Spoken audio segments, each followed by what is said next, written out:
You see, we cannot have two hostile neighbors on either side. One on one with Pakistan, one with Bangladesh. And our diplomats realize it. I mean, our foreign minister is going and shaking hands with the man most likely to become new Prime Minister of Bangladesh, Tariq Rahman. But cricket we are having a problem with. And I wonder, therefore, cricket administration, who is taking the decisions? And on what basis? Why did you allow the Bangladesh players in the auction then? When they were doing that time also there were some violence and tension, but you allowed them to come. Then now suddenly somebody wakes, oh, Mustafizur Rahman, we have to...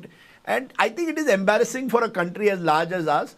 And that is my only worry, Pramod. I think sometimes this only strengthens extremist voices who are driven by hate. We cannot have foreign policy driven by social media. Somebody says, we have to teach Bangladesh a lesson. How will you teach a lesson by removing Mustafizur? Some years ago, we were teaching China a lesson by saying we are banning tik-tok. You think China is concerned whether tik-tok is banned in India or not?